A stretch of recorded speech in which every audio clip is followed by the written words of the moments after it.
Breaking news समोर येते। News 18 मराठीच्या बातमीनंतर आता आमदार रोहित पवारांनी एक्सवर पोस्ट केली आहे।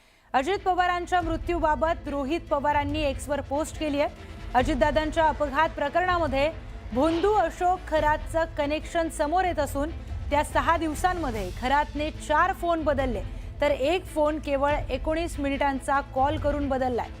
अशोक खरातच्या फोनवर सर्वाधिक कॉल अजितदादांच्या अपघाताच्या दिवशी झाल्याची धक्कादायक माहिती समोर येते। अजितदादांचं अपघात प्रकरण अतिशय भयानक असून या प्रकरणामध्ये सीआयडी कडे माहिती देऊनही कारवाई होत नाही। त्यामुळे तात्काळ सीबीआय कडे हा तपास देणं गरजेचं आहे। सीबीआय कडे तपास देण्यासंदर्भात सरकार त्वरित कार्यवाही करेल ही अपेक्षा आहे। सरकारने आता जास्त उशीर करायला नको, अन्यथा हे संशयाचं धुकं अधिक गडद होईलच। शिवाय गुन्हेगार पुरावे सुद्धा दडपतील असं पोस्ट रोहित पवार यांनी एक्सवर केली आहे। तर रोहित पवार यांनी एक्सवर पोस्ट करत न्यूज 18 मराठीच्या माहितीवर दिलेल्या माहितीवर बातमीवर भाष्य केलंय। भोंदू अशोक खरात यांनी वारंवार फोन बदलले। अजितदादांचा मृत्यू ज्या महिन्यामध्ये झाला त्या महिन्याच्या काळामध्ये भोंदू अशोक खरातनं वारंवार फोन बदलले।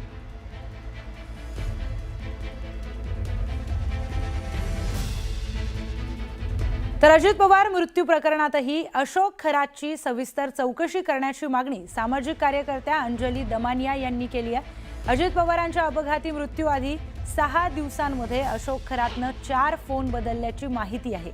एक हँडसेट फक्त 19 मिनिटांसाठी एका फोन कॉलसाठी बदलल्याचाही दावा दमानिया यांनी केलाय। खरातनं फोन हा सर्व्हिलन्सवर असल्याच्या भीतीमुळे हँडसेट बदलले असल्याची शक्यता अंजली दमानिया यांनी वर्तवली आहे।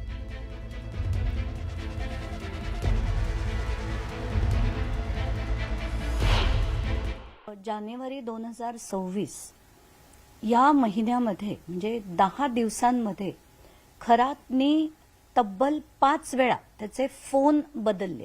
म्हणजे प्रत्येक फोनला एक IMEI नंबर असतो आणि आताच्या घटकेला आपण जेव्हा AI वर ही माहिती मी टाकली आणि तेव्हा शोधलं तर दिसतंय की 21 ते 31 या दिवसांमध्ये त्यांनी सगळ्यात जास्त फोन स्विचिंगचं काम केलंय। त्याच्यात आणि ही महत्वाची माहिती अशी की एक फोन ज्याचा IMEI नंबर मी आता सातपुते मॅमना पाठवलाय त्या दिवशी म्हणजे 27 जानेवारी ते 31 जानेवारी त्यांनी एक फोन वापरला जो त्यांनी परत कधीही वापरला नाही।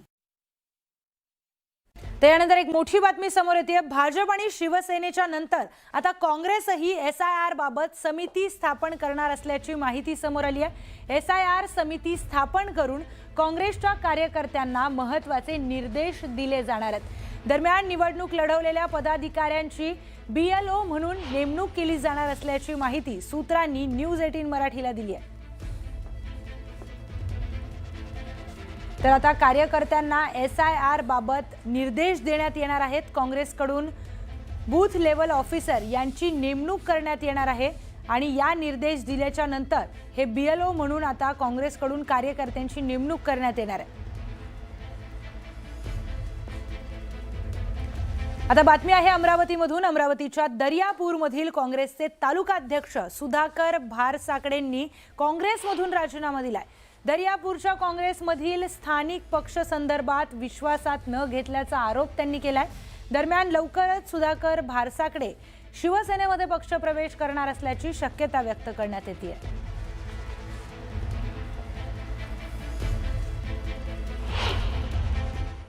ओबीसी सेलच्या नियुक्त्या झाल्या, अल्पसंख्याक सेलच्या नियुक्त्या झाल्या, अनुसूचित जाती जमाती सेलच्या नियुक्त्या झाल्या।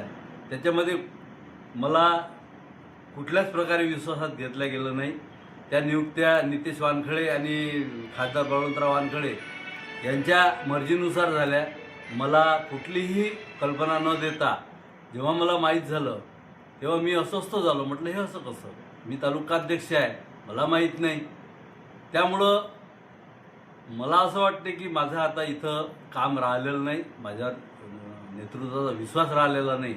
म्हणून मी या सर्व बाबीचा विचार करून आज माझ्या तालुकाध्यक्षपदाचा राजीनामा अध्यक्षांकडे पाठवून दिलेला आहे।